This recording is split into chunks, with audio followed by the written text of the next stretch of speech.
Morning students, मैं अनामिका तिवारी आज आपको वनस्पति जीवन यानी प्लांट्स लाइफ के बारे में बताऊंगी।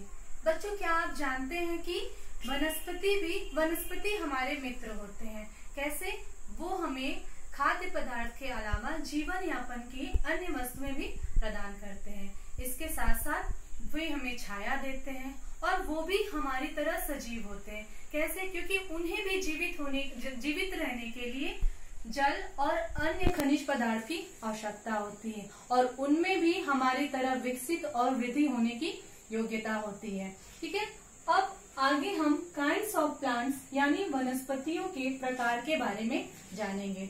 बच्चों, आप देखते होंगे कि हमारे आसपास विभिन्न प्रकार की पेड़ पौधे पाए जाते हैं। कुछ काफी लंबे होते हैं और कुछ काफी छोटे होते हैं। जो पेड़ पौधे काफी लंबे होते हैं उन्हें हम ट्रीज यानी पेड़ कहते हैं। जैसे आम का पेड़, नारियल का पेड़, नीम का पेड़। इसके बाद इनसे जो लंबाई में छोटे वनस्पति होते हैं उन्हें हम हर्ब्स यानी झाड़ियां कहते हैं। जैसे गुलाब का पौधा, सूरजमुखी का पौधा इत्यादि। उसके बाद हम अपने खेतों में देखते होंगे बैगन का पौधा और साग का पौधा, उसे हम शाक यानी श्रब्स कहते हैं। बच्चों, आपको जान के आश्चर्य होगा कि कुछ पौधे ऐसे होते हैं जिन्हें खड़े होने के लिए सहारे की आवश्यकता होती है। उन्हें हम बेल और लताएं कहते हैं। जिन पौधों को खड़े होने के लिए किसी के सहारे की आवश्यकता होती है उसे क्लाइंबर यानी बेल कहते हैं। ठीक है, और जो जमीन पे फैले हुए होते हैं उन्हें हम क्रीपर्स यानी लताएं कहते हैं। क्रीपर्स मतलब ये कद्दू का पौधा, लौकी का पौधा, ये सब क्रीपर्स और लताएं हैं। अब आगे हम पौधों के विभिन्न अंगों के बारे में पढ़ेंगे।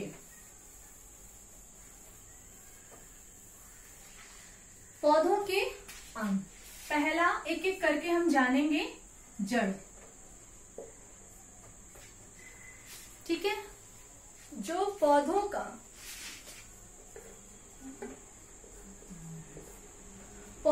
सबसे निचला भाग यानी जो मिट्टी के अंदर का भाग होता है उसे हम जड़ यानी रूट्स कहते हैं। ठीक है, ये पौधों को जल और खनिज प्रदान करता है, खनिज पदार्थ प्रदान करता है।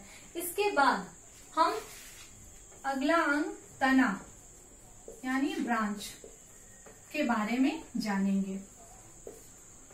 मिट्टी के ऊपर का जो कठोर भाग होता है उसे हम तना कहते हैं। ये पेड़ का सबसे कठोर भाग होता है और पत्तियों, फल और फूलों को वहन करता है।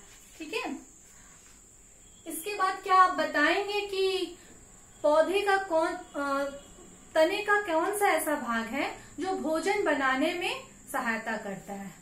हाँ, बिल्कुल सही, पत्तियां जो होती हैं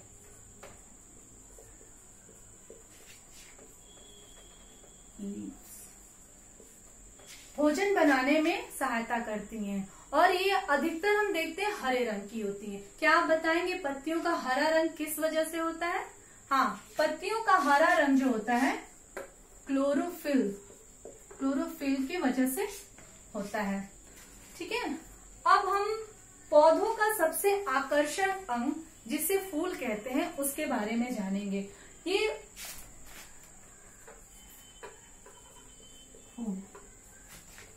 फ्लावर, पौधों का जो सबसे आकर्षक भाग होता है उसे हम फूल कहते हैं। ये विभिन्न प्रकार का होता है और विभिन्न रंग का होता है, जैसे कि सूरजमुखी का फूल, गुलाब का फूल और डहेलिया का फूल। ठीक है, अब हमें पता है कि पौधे का बच्चों आपको सबसे ज्यादा पसंद क्या आता है?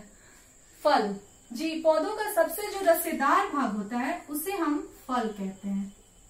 ठीक है, फल ये कई प्रकार का होता है और रसेदार होता है। जैसे आम का पौधा और आम का फल, केले का फल और सेब का फल। क्या आप बताएंगे अगर आप सेब को काटते हैं तो उसके अंदर हम क्या देखते हैं?